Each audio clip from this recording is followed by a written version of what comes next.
Hi, my name is Diana DeGrossa from Bright Path Wellness, Arizona. Today we're going to talk about seaweed. I love seaweed. Those of you who know me know that I lived in Japan for 5 years when I was in my 20s. I went there primarily because I was interested in the nutrition aspects of their culture and what's the best way to learn by going and doing, experiencing the culture yourself. So today we're going to talk to you a little bit about 5 different types of seaweed. One thing before I get started, seaweed is extremely nourishing, very, very, very high in minerals. And it's one thing that when I lived there, they used to say, this is why the Japanese women have such gorgeous hair. Thick, beautiful, dark hair. In fact, in many centuries ago, they used to make rope using the women's hair because they needed raw materials. So there you have it. So maybe the more minerals we have, maybe the better our hair will get. Okay, so the 5 different types we're going to discuss today. Wakame is probably the #1 seaweed that I use, and maybe the one that you probably come in contact with the most. You go to a Japanese restaurant, you have something called surumono. If you have miso soup, a lot of times they'll have little pieces of wakame. This is one of them. It typically comes in a bag this long, so I've already cut the bag because I've used a lot of it. And I'll talk about that more in a moment. Kombu. I love kombu. I'll talk about that one too. 2 different types of nori, which a lot of people don't know. So we have Japanese nori and we have Korean nori. So I'll talk about that. All right, so here we go. Wakame is again something they use in the surumono. Now, if you buy it like this, again, it's in a very long package. I usually pull some out. See, as you can see, it's pretty long. I will cut some pieces off, and I place it in a bowl with water to hydrate it. Now, if you look at this, it might seem a little intimidating. So look, so we can almost imagine a kelp bed.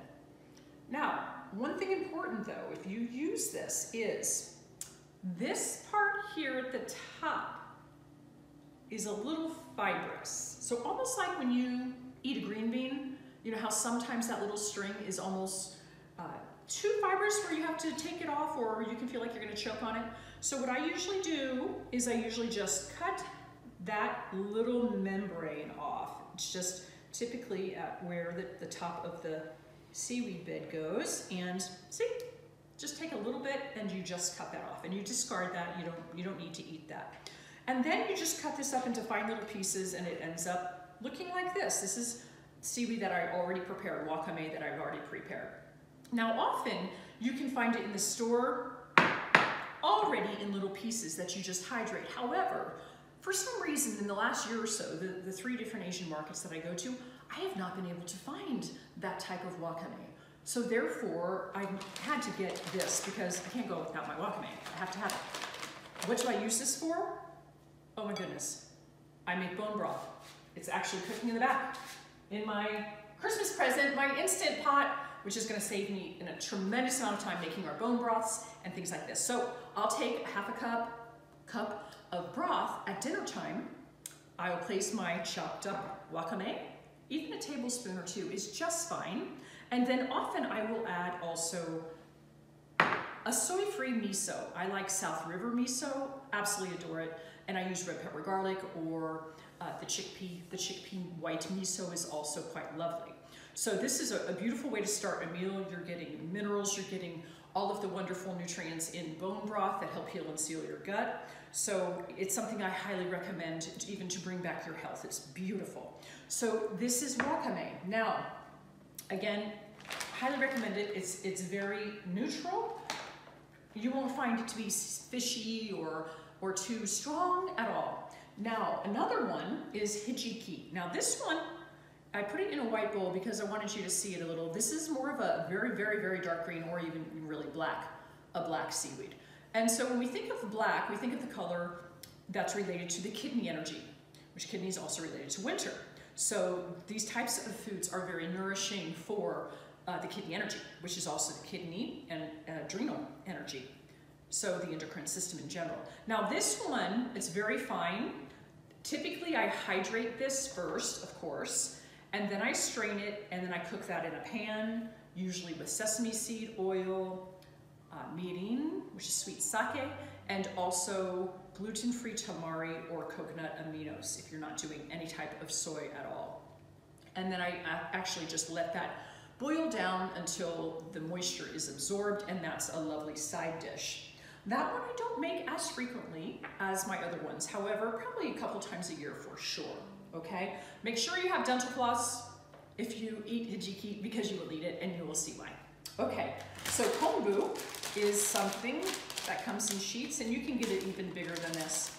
And it's something that I use when I make stock also. I can place this in the bone broth, or you can even just have seaweed stock, just like you would have like vegetable stock, that kind of thing. Again, extremely high in minerals. You don't necessarily need a piece this big. You can just cut off a little piece. And once you finish making a broth with this, you can actually eat it. It becomes very soft. Again, extremely mineral dense. Now, here's one thing that you might find interesting. Two different types of nori that I use, at least. There may be, of course, many, many more. Japanese, and we have Korean. What is the difference? Okay, Japanese is always this size. Why? Because we make sushi rolls out of this historically. Now this one is a little bit old, so it's typically a little bit more vibrant in color. But this is the standard sheet, and you can see pretty tight, pretty resilient. So why is that? Because if you're making a roll where you have rice in there, you don't want it to fall apart. You can also do just a veggie roll. So you don't necessarily have to use the rice, where a lot of us are becoming a little bit more carb conscious and reducing our carbohydrate content, so you can make a veggie roll. That's perfectly easy to use. So that's the Japanese. This is not seasoned at all. It is just plain. Now, this Korean nori, I actually use a lot. It is delicious. Now you might notice it's a little bit shiny. You can even see it on my fingers. Why? Because that has a type of oil on it. It has sesame seed, so this is seasoned. It has a little bit of salt. This has perilla oil. And of course, the shelf life is going to be less on this because of the oil. Now this, you can just do that. You can see how almost fragile it is. You're not going to make a roll out of this. But I put this on the table as a condiment, and I use this all the time. And I eat it just as is. It's quite delicious. So the frequency of how much I eat this, a lot more than this one. Again, unless you're making rolls. So those are, again, different types of seaweed. One of the reasons, again, why you want to use seaweed is they're very, very nourishing. In fact, one other thing that I learned here is that people who live near the sea in Japan tended toward less stroke. Stroke is actually very high in Japan, and the people who lived near more of the mountains had a little bit more sodium in the diet, or maybe too much soy sauce, and they felt that that contributed to more of their strokes. So perhaps we're thinking of the lovely, again, mineral, more potassium versus sodium in our seaweed. Soon at Bright Path Wellness, we're going to be having a little class in-house where you can learn and touch and feel and taste some of these things, so that you'll then feel a little bit more comfortable using them in your diet. I highly recommend them. So try something new in 2019. You might find it to be a lot of fun and helps keep you strong and healthy and wonderful hair. So wishing you light on your bright path. Thank you.